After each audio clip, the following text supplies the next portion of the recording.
আপোনালোকে জানে যে আজিকালি গুৱাহাটী, ডিব্ৰুগড়, যোৰহাট, শিলচৰ বহুত মহানগৰীত মানুহ ফ্ল্যাটত থাকে। যেতিয়া এবাৰ ফ্ল্যাট নিৰ্মাণ হৈ যায় তাৰ পিছত ফ্ল্যাটটো পৰিচালনা কৰাৰ দায়িত্ব ফ্ল্যাটৰ আৱাসীসকলৰ। ফ্ল্যাটত বহুত ৰিটায়াৰ্ড মানুহ থাকে। যেতিয়া ফ্ল্যাটবোৰত কেতিয়াবা ট্ৰান্সফৰ্মাৰ নোহোৱা হৈ যায়, কেতিয়াবা পানীৰ ডিপ টিউবেল বনাব লাগে বা কেতিয়াবা ফ্ল্যাটটোক মেৰামতি কৰিব লাগে, বিল্ডাৰজনেতো মেৰামতি নকৰে, বিল্ডাৰজনে তেওঁলোকক দি থৈ গুচি গ'ল, ৰাইজে কষ্ট পায়।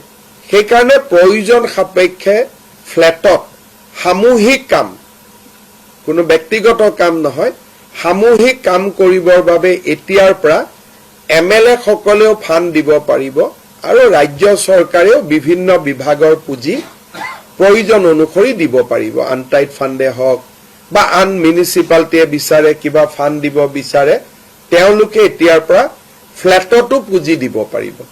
আগতে আমি গাঁৱত দিওঁ, নামঘৰত দিওঁ, মন্দিৰত দিওঁ, ৰাস্তাত দিওঁ, কিন্তু ফ্ল্যাটত আমি কোনো সহায় নকৰোঁ।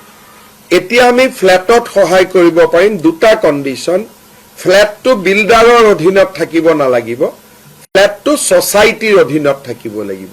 দ্বিতীয়তে কামবিলাক কমন কাম হ'ব লাগিব, যে গোটেই বিল্ডিংটো ৰং কৰা বা পানীৰ ব্যৱস্থা কৰা বা ফ্ল্যাটত এটা মন্দিৰ নিৰ্মাণ কৰা বা ফ্ল্যাটত এটা অডিটৰিয়াম নিৰ্মাণ কৰা, যিবিলাক কমন কাম প্ৰত্যেকজনে ব্যৱহাৰ কৰিব পাৰে, তেনেকুৱা ধৰণৰ কাম। কিন্তু কোনোবাই যদি কয় যে মোৰ ঘৰখন ৰং কৰি দিয়ক, সেইটো নোৱাৰে।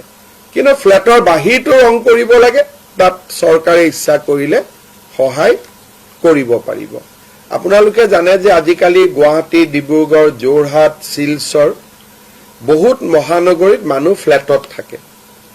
যেতিয়া এবাৰ ফ্ল্যাট নিৰ্মাণ হৈ যায় তাৰ পিছত ফ্ল্যাটটো পৰিচালনা কৰাৰ দায়িত্ব ফ্ল্যাটৰ আৱাসীসকলৰ। ফ্ল্যাটত বহুত ৰিটায়াৰ্ড মানুহ থাকে।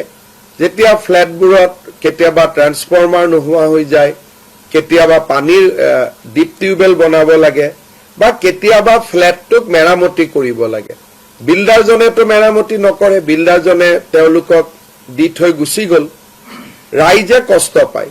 সেইকাৰণে প্ৰয়োজন সাপেক্ষে ফ্ল্যাটত সামূহিক কাম, কোনো ব্যক্তিগত কাম নহয়, সামূহিক কাম কৰিবৰ বাবে এতিয়াৰ পৰা MLA সকলেও ফাণ্ড দিব পাৰিব আৰু ৰাজ্য চৰকাৰেও বিভিন্ন বিভাগৰ পুঁজি প্ৰয়োজন অনুসৰি দিব পাৰিব। আনটাইড ফাণ্ডে হওক বা আন মিউনিচিপালিটিয়ে বিচাৰে কিবা ফাণ্ড দিব বিচাৰে, তেওঁলোকে এতিয়াৰ পৰা ফ্ল্যাটতো পুঁজি দিব পাৰিব।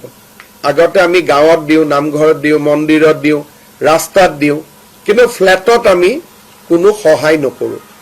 এতিয়া আমি ফ্ল্যাটত সহায় কৰিব পাৰিম দুটা কণ্ডিশ্যন। ফ্ল্যাটটো বিল্ডাৰৰ অধীনত থাকিব নালাগিব, ফ্ল্যাটটো ছ'চাইটিৰ অধীনত থাকিব লাগিব। দ্বিতীয়তে কামবিলাক কমন কাম হ'ব লাগিব, যে গোটেই বিল্ডিংটো ৰং কৰা বা পানীৰ ব্যৱস্থা কৰা বা ফ্ল্যাটত এটা মন্দিৰ নিৰ্মাণ কৰা বা ফ্ল্যাটত এটা অডিটৰিয়াম নিৰ্মাণ কৰা, যিবিলাক কমন কাম প্ৰত্যেকজনে ব্যৱহাৰ কৰিব পাৰে, তেনেকুৱা ধৰণৰ কাম। কিন্তু কোনোবাই যদি কয় যে মোৰ ঘৰখন ৰং কৰি দিয়ক, সেইটো নোৱাৰে। কিন্তু ফ্ল্যাটৰ বাহিৰটো ৰং কৰিব লাগে, তাত চৰকাৰে ইচ্ছা কৰিলে সহায় কৰিব পাৰিব।